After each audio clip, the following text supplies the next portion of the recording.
Notre Dieu est vivant. Jésus n'est pas mort, il est vivant. Alléluia. Ce matin, nous allons parler de l'attente messianique. L'attente messianique. Ce thème est tiré de l'Évangile selon Luc, chapitre 2, le verset 25 à 35. Verset 25 à 35. Alléluia. Quand tu viens à l'église, faire un effort pour venir avec ta Bible. C'est l'arme du chrétien. Amen. Le verset 25. Est-ce que vous pouvez tenir debout pour qu'on puisse honorer la parole? Le verset 25 dit: Et voici, il y avait à Jérusalem un homme appelé Siméon. Cet homme était juste et pieux. Il attendait la consolation d'Israël et l'Esprit Saint était sur lui. Il avait été divinement averti par le Saint-Esprit qui ne mourrait point avant d'avoir vu le Christ du Seigneur. Il vint au temple poussé par l'Esprit. Et comme les parents apportaient le petit enfant Jésus pour accomplir à son égard ce qu'ordonnait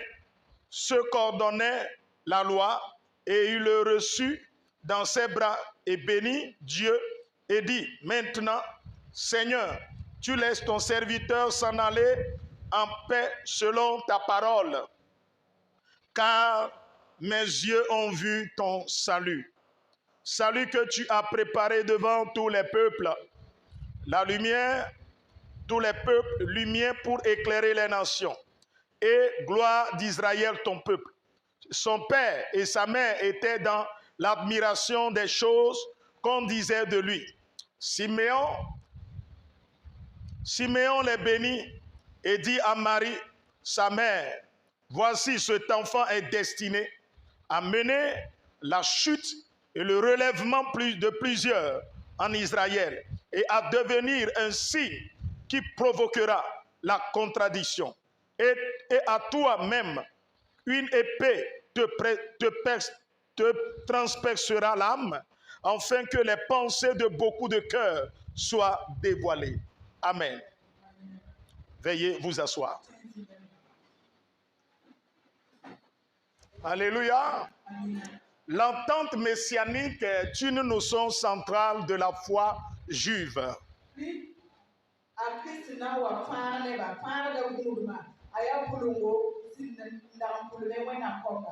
Je dis, l'attente messianique est une notion centrale de la foi juive enracinée dans les prophéties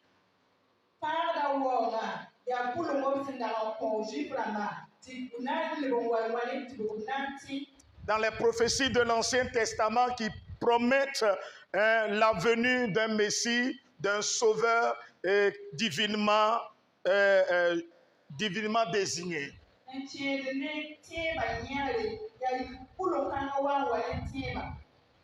Alléluia. Alléluia. Et qu'est-ce que la Bible nous dit? La Bible nous dit que cette attente est capturée de manière poignante dans le récit de Luc que nous venons de lire.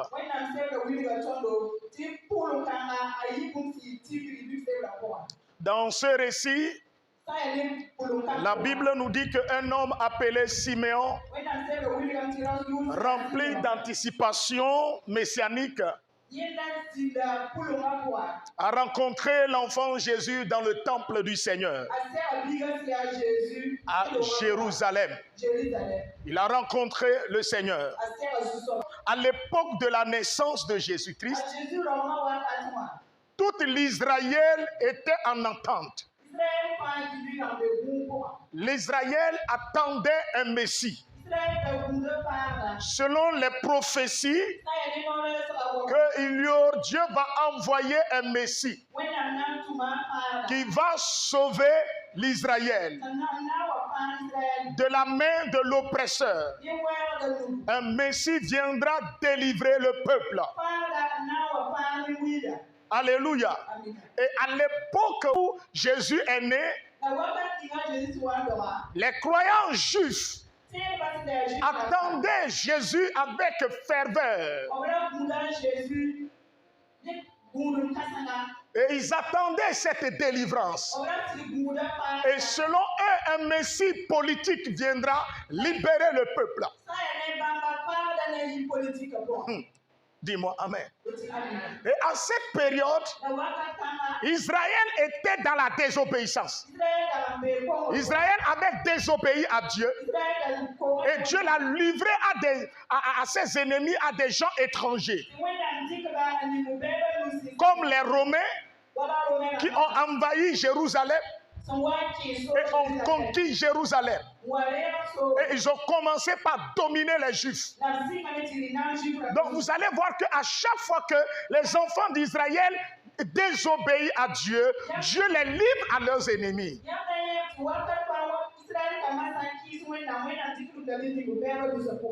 au même moment, Dieu a cessé de parler à travers les prophètes. Suivez-moi très bien attentivement. Alléluia. Au moment où Dieu ne parle plus à travers les prophètes, au moment où l'Israël était dans une désolation totale, elle espérait le Messie. C'est dans ce climat de désolation que Dieu a trouvé un homme juste, pieux. La Bible dit un homme.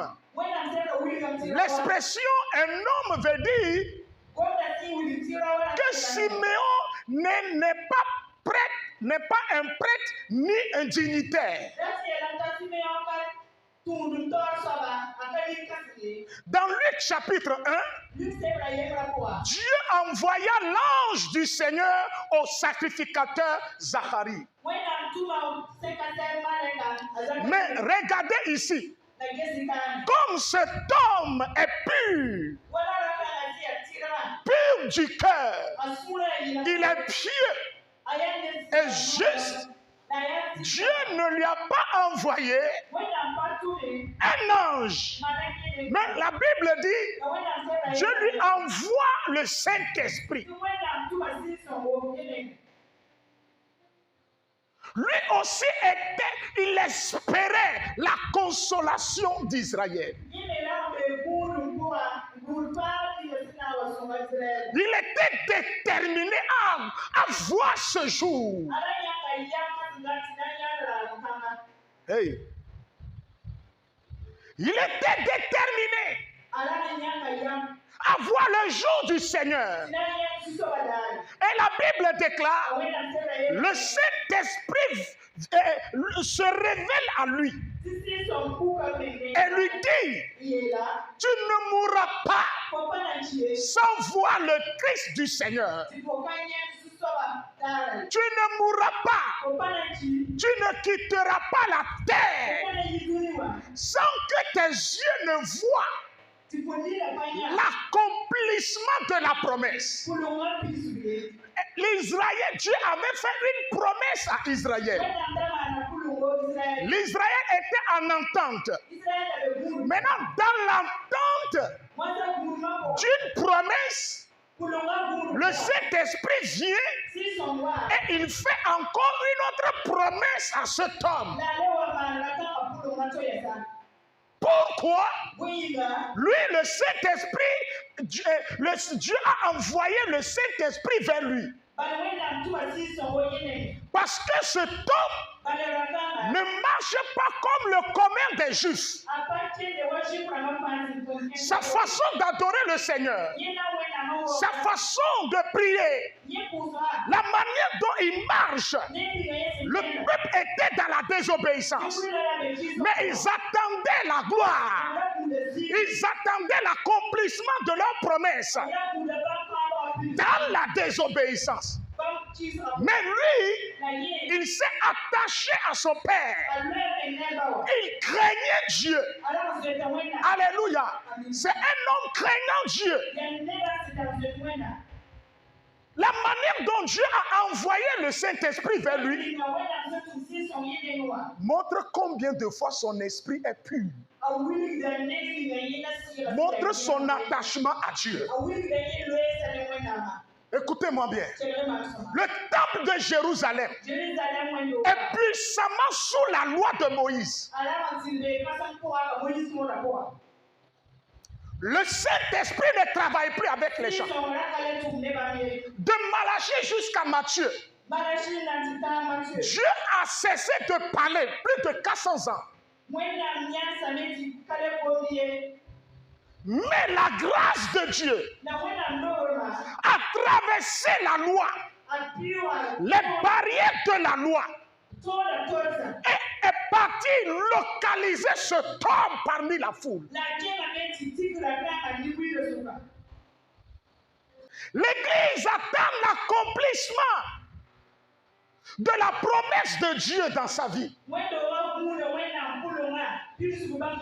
le monde a des projets. Tout le monde a des besoins.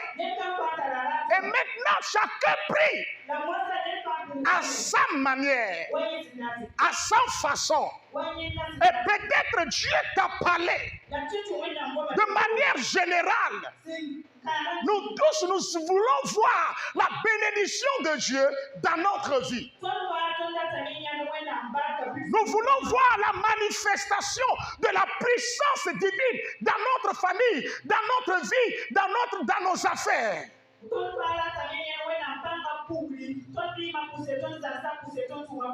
Pour le moment, les projets que nous avons, ces projets ne sont pas encore réalisés. Pour le moment, nous n'avons pas encore vu la manifestation de la gloire de Dieu dans notre vie.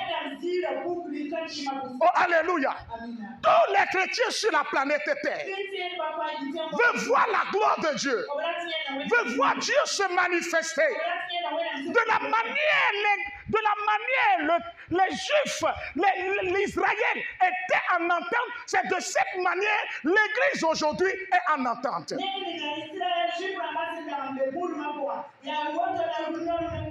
Tu attends ton miracle.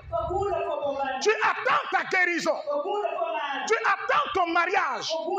Tu attends ton élévation. Tu attends ta bénédiction. Tu attends ton enfantement. Tu attends ton élévation, ta gloire. Tu attends la prospérité dominante. Mais dans quelles conditions tu te trouves pour attendre l'accomplissement de la promesse de Dieu dans ta vie? Dans quelles conditions? Dans quelles conditions?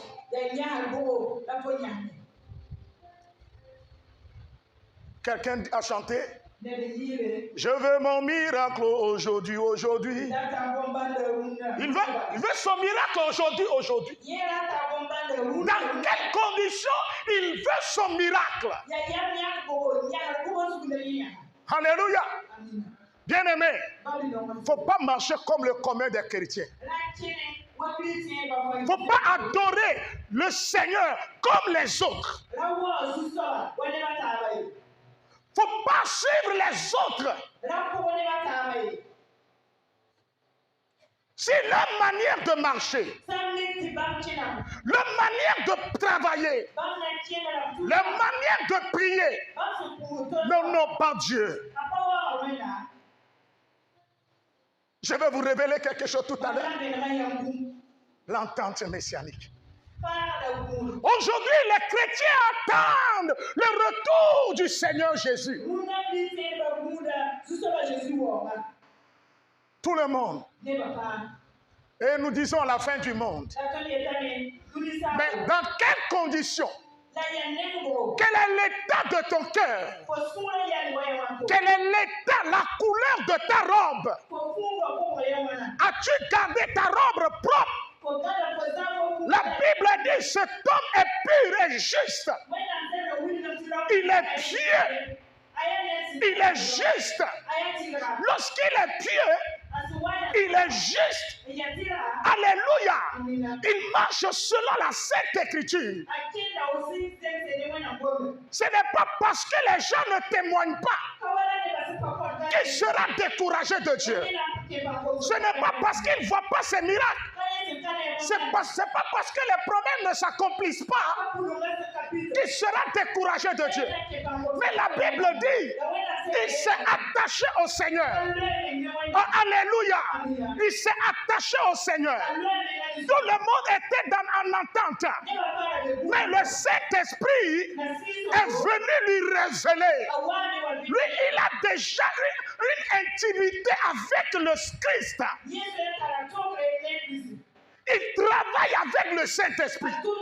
Au moment où les grands sacrificateurs, au moment où les sacrificateurs Zacharie traitent avec un ange, un homme, c'est-à-dire un inconnu, quelqu'un qui n'est pas connu de l'Église. On connaît son nom. On sait qu'il s'appelle Siméon. Mais ce qui le marque, c'est la manière dont il marche dans la justice. C'est la manière dont il craint Dieu.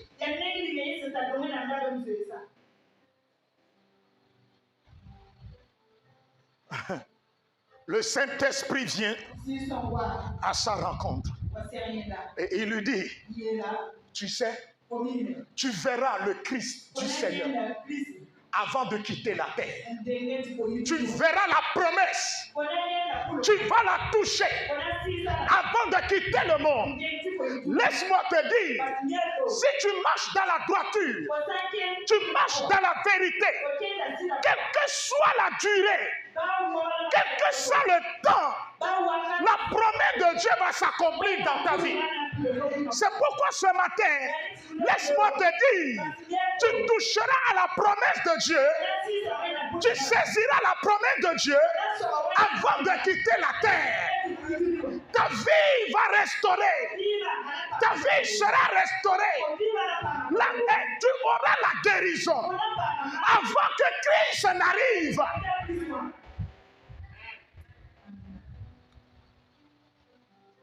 On dit cet homme attendait la consolation.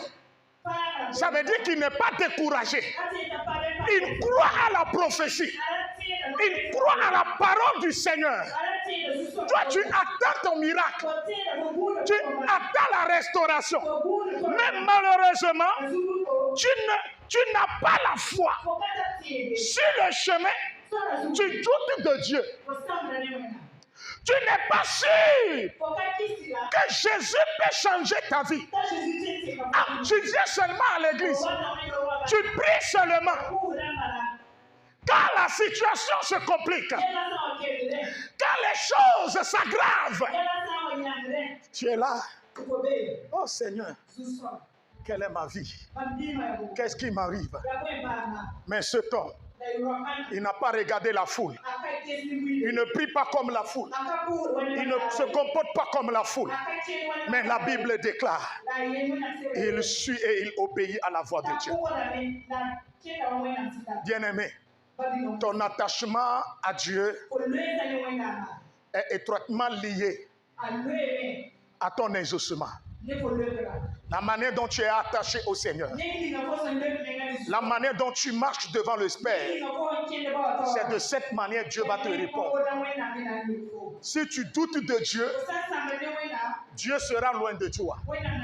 La promesse est là, mais tu ne peux pas la voir s'accomplir dans ta vie. Le désir du Seigneur est que chacun de nous puisse toucher à la prophétie, puisse toucher à la promesse divine. Regarde, tu es ici ce matin. Dieu t'a donné beaucoup de prophéties. Dieu t'a fait beaucoup de promesses. Est-ce que jusqu'à présent, ces promesses sont-elles réalisées? Si elles ne sont pas réalisées, est-ce que c'est Dieu qui était la cause? Non. Bien-aimé, le Saint-Esprit ne travaille pas avec ceux qui pratiquent le péché et avec les chrétiens charnels.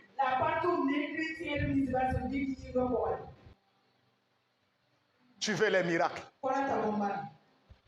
Tu veux les ossements? Comment tu attends Dieu? Comment? Toi-même, tu es là, tu doutes de ton salut. Tu te poses des questions. Est-ce que je dois redevenir musulman?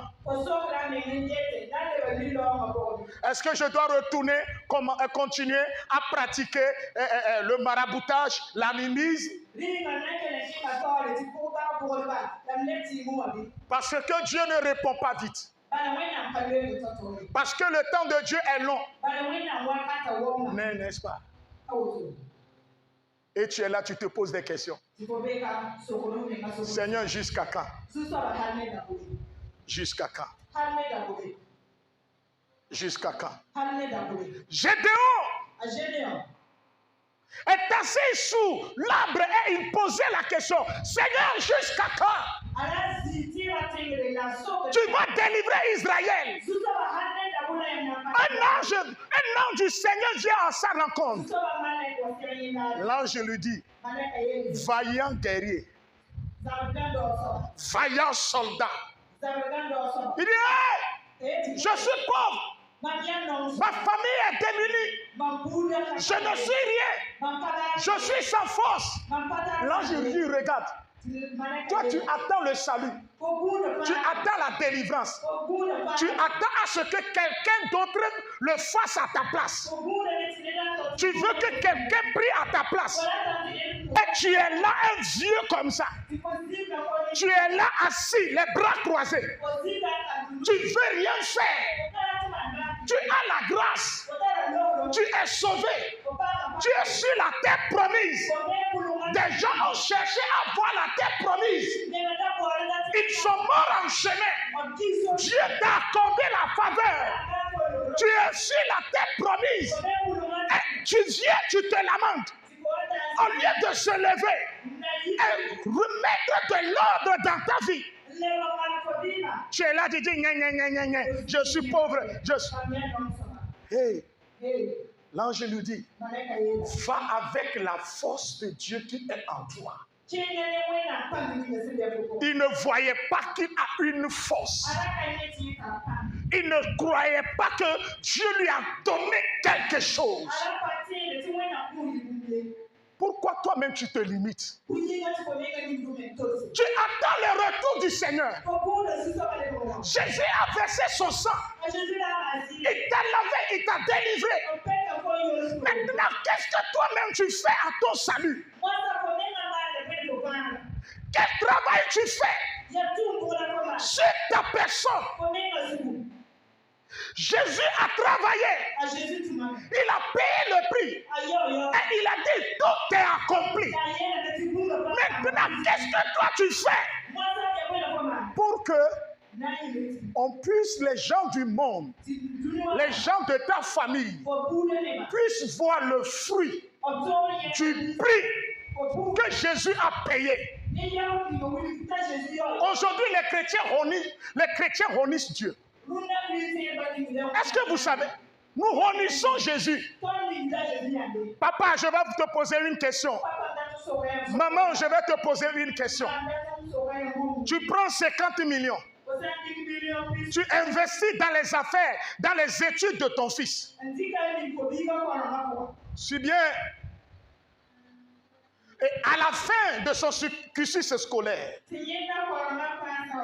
ton fils est incapable de travailler.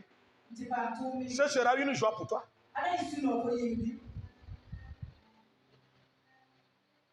Oh, l'argent que toi tu l'envoyais.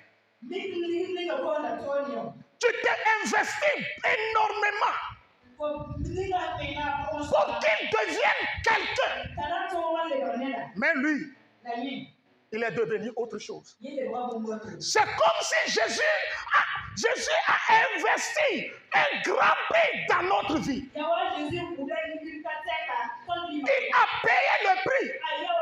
Mais jusqu'à présent, Jésus ne voit pas des résultats dans notre vie.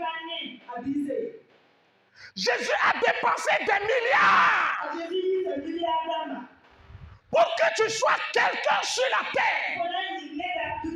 Mais regarde, c'est toi qui te lamentes. Tu dis que tu n'es rien. Je ne suis rien.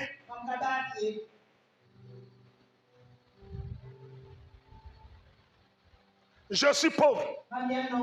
Or, la Bible dit, Jésus nous a donné la vie en abondance. Et il s'est fait pauvre pour que nous soyons riches. Mais regarde comment tu parles. Regarde, tu parles comme les païens. Tu réfléchis comme les païens. Tu agis comme les gens du monde. Des gens sans Christ. Hey. Les Juifs attendaient un Messie.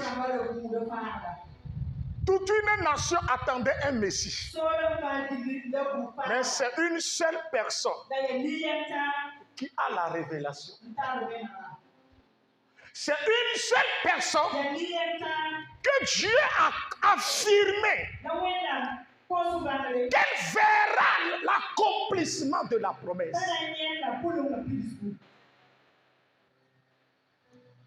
Oh. Cela est l'image du salut, l'image de l'enlèvement. Nous tous nous disons, Jésus revient bientôt, Jésus revient bientôt, Jésus revient bientôt. On dit, Jésus revient bientôt. Les gens sont à l'église, mais ils ignorent que Jésus revient bientôt. Ils ne sont pas prêts. Ils ne se préparent même pas pour le retour du Fils. Ce qui le préoccupe, ce sont les choses du monde. L'Assemblée de Dieu attendait le Messie. Mais un homme qui n'est ni dignitaire, ni prophète, ni sacrificateur, c'est à lui que Dieu a révélé les choses. Qu'est-ce que tu veux? C'est inutile de courir de gauche à droite et cherchant l'imposition des mains des hommes de Dieu. C'est inutile. Simeon n'a pas quelqu'un pour prier pour lui, mais le Saint-Esprit connaît son cœur et vient à sa rencontre. Oh, dis-moi Amen. Les sacrificateurs cherchaient le Saint-Esprit, mais ils n'ont pas eu son âme. C'est une communion avec le Saint-Esprit. Mais un individu, un simple adorateur, travaille déjà avec le Saint-Esprit le jour où Jésus est venu au monde. Il travaillait avec l'Esprit avant même que Jésus n'arrive. Au moment où le ciel est fermé, Dieu ne parle plus. C'est en ce moment, lui seul, dans le lieu secret. Regardez ce que la Bible dit. La Bible dit, il fut poussé. Oh non, Siméon. Siméon. Dis à ton prochain Siméon. Dis, Seigneur, donne-moi le cœur du Siméon. On n'a pas dit qu'il est saint. Un saint, c'est quelqu'un qui n'a jamais péché. Mais on a dit qu'il est juste. Ça veut dire, quand il tombe dans le péché, il se relève. Oh, dis-moi amen. Il s'est attaché à la piété.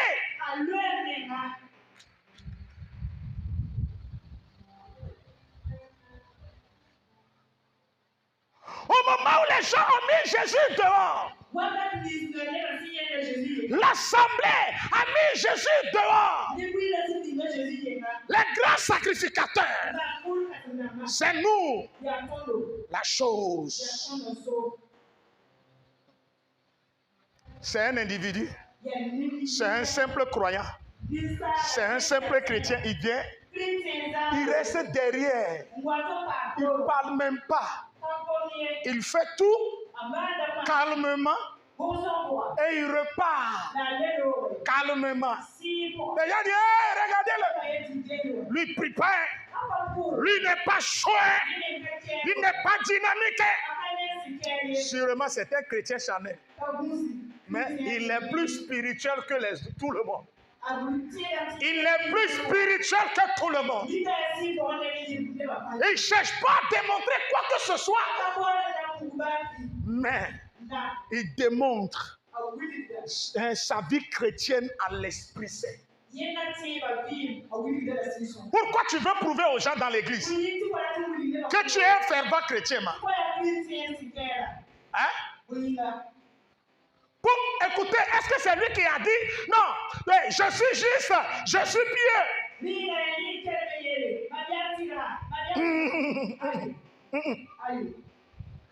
C'est l'assemblée qui a témoigné, qui a affirmé que c'est un homme. On dit un homme.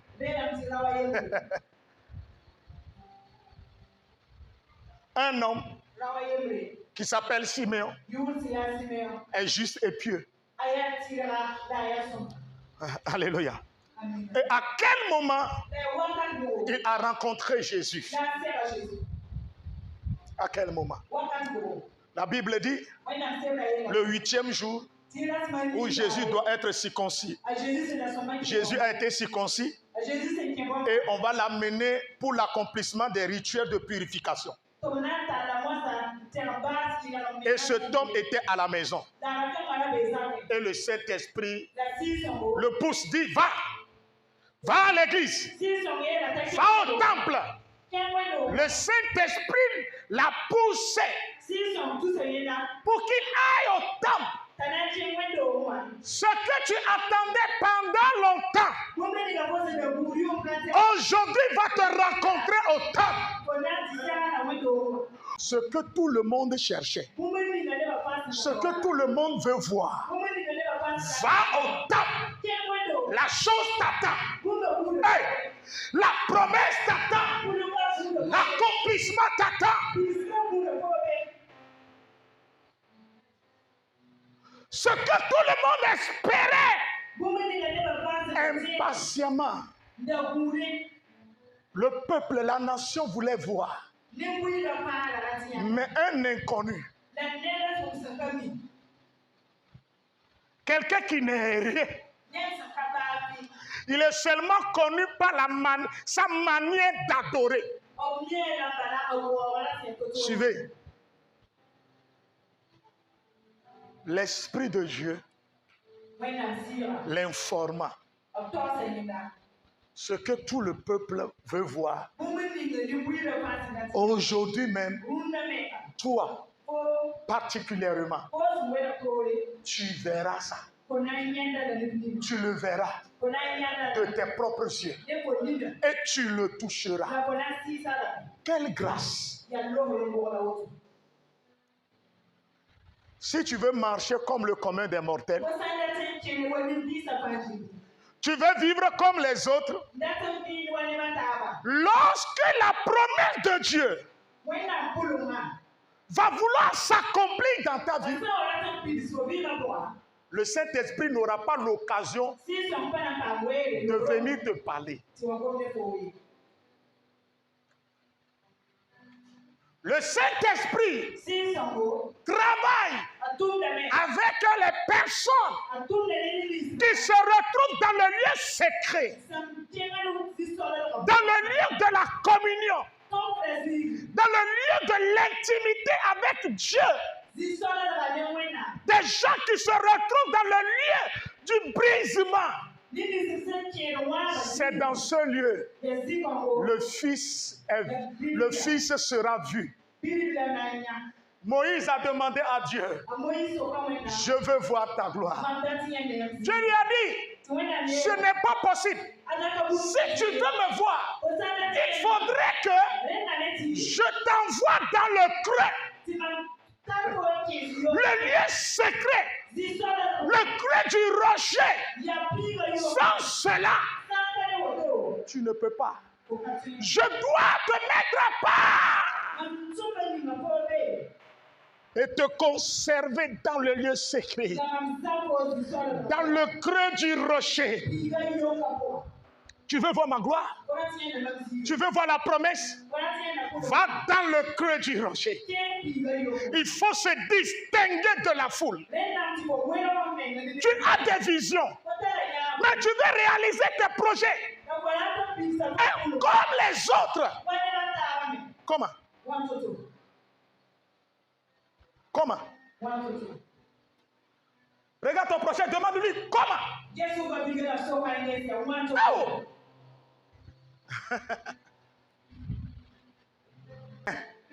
Jésus est auprès de toi. Il veut se manifester dans ta vie. Mais la manière dont tu le cherches, la manière dont tu l'attendais, c'est la manière qui n'est pas du tout bonne. Non, papa a dit que je paie la dîme. Si je paie la dîme, je verrai la gloire de Dieu. Où est-ce que c'est écrit là-bas, la Bible? C'est moi qui t'ai dit, si tu paies la dîme, tu verras la gloire de Dieu. Et maintenant tu viens, tu donnes la dîme et tu ne vois rien. Il dit, papa, je donne la dîme, mais je ne vois rien. Papa, je comprends. Papa, il y a quoi? Est-ce que je t'ai dit que tu verras la gloire de Dieu? C'est écrit un noir sur blanc.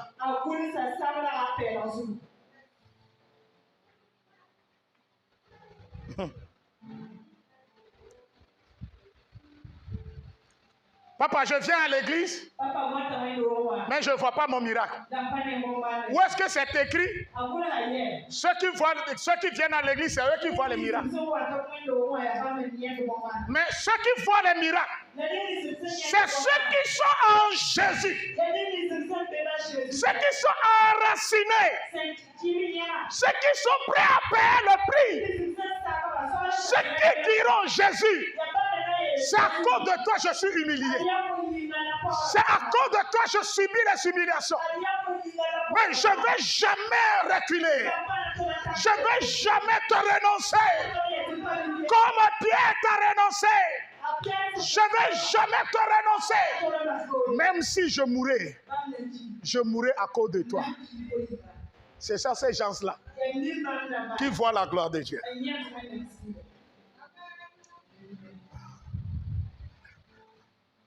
Toi, tu es zélé. 1 mois, 2 mois, 3 mois, 4 mois de zèle. Parce que le prophète a dit que dans peu de temps, tu verras la gloire de Dieu. Tu auras ton miracle. Comme tu as écouté le mot, peu de temps. 1 mois de zèle. 2 mois de zèle. 2 mois de détermination. 3e mois, les choses deviennent de plus en plus compliquées. 4e mois, ça se complique. Papa, Jésus est où?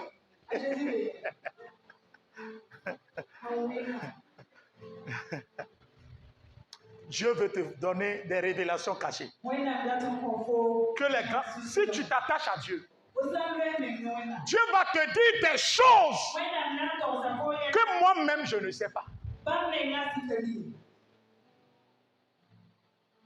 Si toi-même tu es attaché à Dieu, quand je vais prier pour un malade, et la manière dont je prie pour le malade, si ce n'est pas la bonne, Dieu va t'utiliser, tu vas te lever.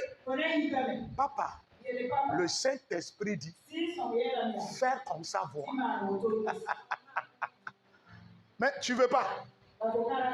Tu viens à l'église, tu ne penses pas que Dieu peut t'utiliser. Tu as quelque chose. Compte sur Dieu. Et une relation avec le Saint-Esprit. Et avant que Jésus ne vienne physiquement,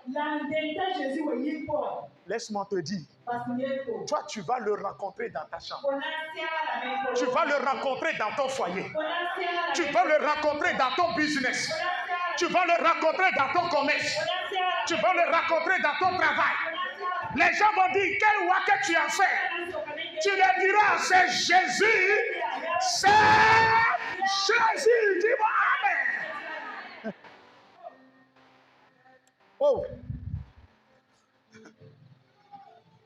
Écoutez, en temps normal, la loi de la purification doit se faire par les rituels de la purification doivent se faire par un sacrificateur. Et c'est un sacrificateur qui est appelé à prendre Jésus et le bénir et déclarer tu es pur. Et redonner l'enfant à ses parents. Mais vous voyez le jour là, aucun sacrificateur n'est venu à l'église. Le jour là, aucun sacrificateur n'est venu au temple. Sauf celui qui a été poussé par le Saint-Esprit. Et il n'est ni prêtre, ni sacrificateur. Mais Dieu là, c'est comme ça Dieu est. Donc Dieu peut utiliser tout le monde, tout chrétien, toute personne qui a la foi peut faire des choses inexprimables. Il n'est pas prêtre. Il n'est pas sacrificateur. Il n'est ni dignitaire. Mais regardez au temple. Celui qui a pris Jésus. Oh, alléluia. Parce qu'il est connu depuis le monde surnaturel. Parce qu'il a été choisi. Comme le Fils a été désigné divinement, lui aussi a été désigné divinement. Dieu a laissé les sacrificateurs. Dieu a laissé les sacrificateurs et il s'est tourné vers un simple fidèle qui marche dans la vérité et dit aujourd'hui là, c'est toi que je vais utiliser pour accomplir la promesse.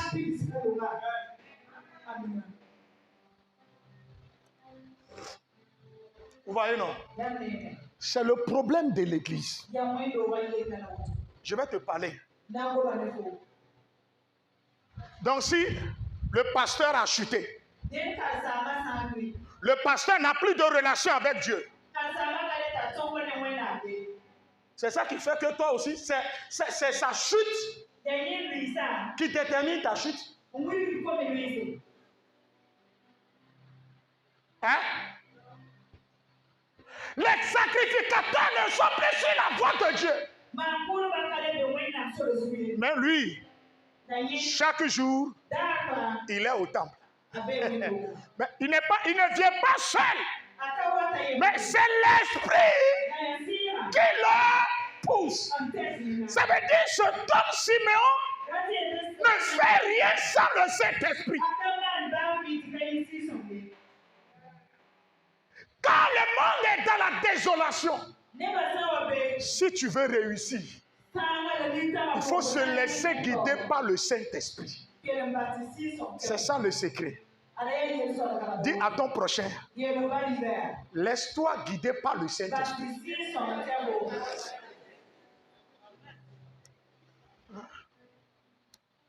Soldat de Christ.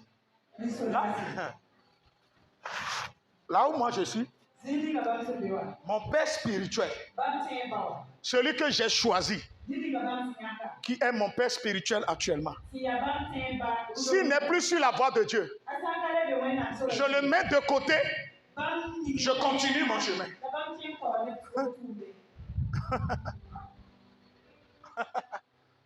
Lui, il est conduit. Toute l'assemblée n'est pas conduite. Mais lui seul est conduit par le Saint-Esprit. Tu es limité. Parce que tu penses que ta force dépend du pasteur.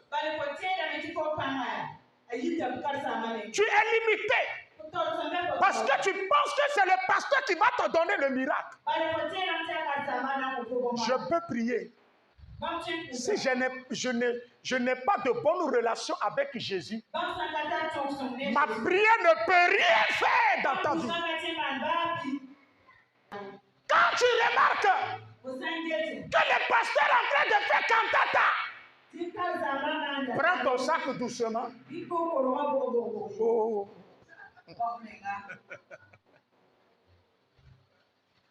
Parce que tu seras en retard. Développe une intimité avec le Seigneur.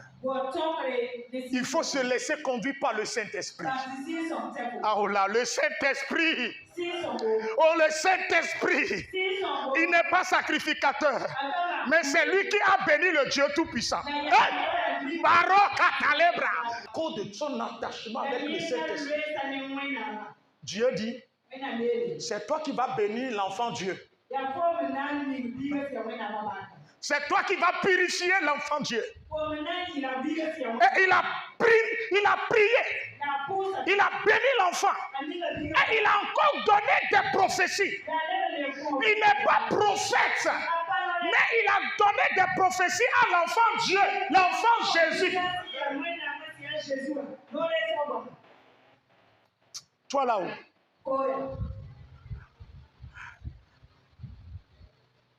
Comme papa n'est pas là, est-ce que ce que nous irons faire à l'église ce soir là? Toi-même, depuis ta maison, tu fouilles les gens. Qui Dieu peut utiliser parmi nous comme ça? Comme papa. Si tu veux que Dieu m'utilise comme toi là, tu vas rester là-bas. Seigneur, utilise-moi comme tu veux. Pas comme papa. Si j'ai un péché caché, donc comme tu dis, Seigneur, utilise-moi comme papa. L'onction là vient sur toi, toi aussi tu auras un péché petit caché.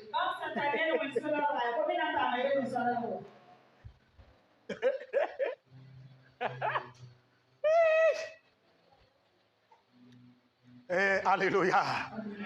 Dieu veut élever. Dieu veut changer ta mentalité. Dieu veut renouveler ton intelligence. Change ta façon de faire les choses. Nous tous, nous attendons le Messie. Il est déjà venu. Maintenant, il reviendra encore pour chercher son église. Alléluia. Il faut le voir dans ta vie, dans tes affaires, dans ta famille, dans la vie de tes enfants, dans la vie de ta femme, dans la vie de ton mari, en tout, dans chaque domaine de ta vie. Et c'est là que tu comprendras que le Messie n'est nulle part, le Jésus n'est nulle part, il est en toi. C'est là Paul a dit, Christ en moi, l'espérance de la gloire.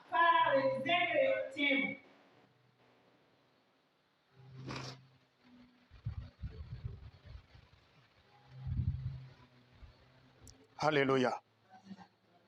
Alléluia. Soldat de Christ. S'il vous plaît. Église. Pardon. Église. Revoyez votre vie.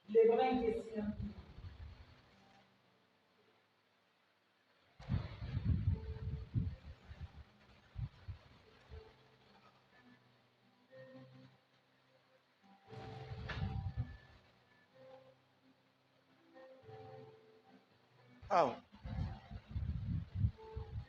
J'apprécie cette partie.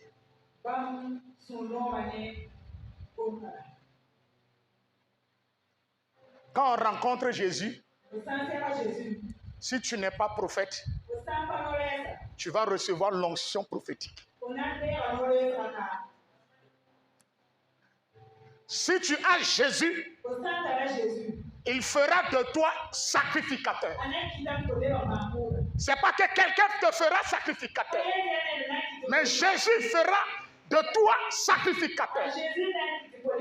Il n'est pas sacrificateur, mais c'est lui qui a accompli l'œuvre sacerdotale. À cause de Christ, à cause de sa rencontre avec Christ. Hein? Hein?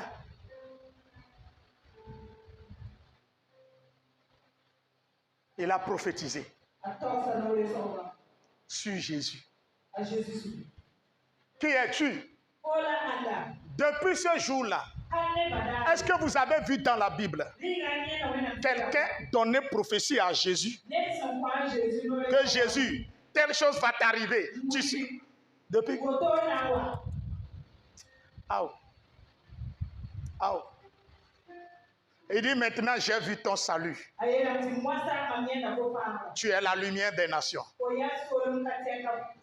Ça veut dire que Jésus ne sera pas seulement pour les Juifs, mais pour toutes les nations du monde entier.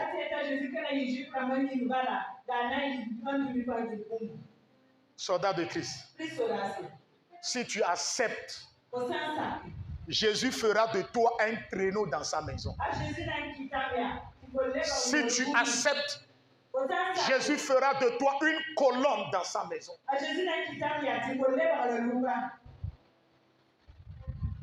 Arrête de dire je suis là avant lui. Mais Dieu a commencé à l'utiliser. Arrête de dire ça. Chacun avec son destin. Chacun avec le plan de Dieu. J'aimerais que ce matin que tu baisses la tête légèrement. Tu dis Seigneur, je suis l'un de toi. J'ai reconnu que je suis découragé. J'ai reconnu que je ne marche pas à la manière dont tu veux. Mais Père, aide-moi. Aide-moi.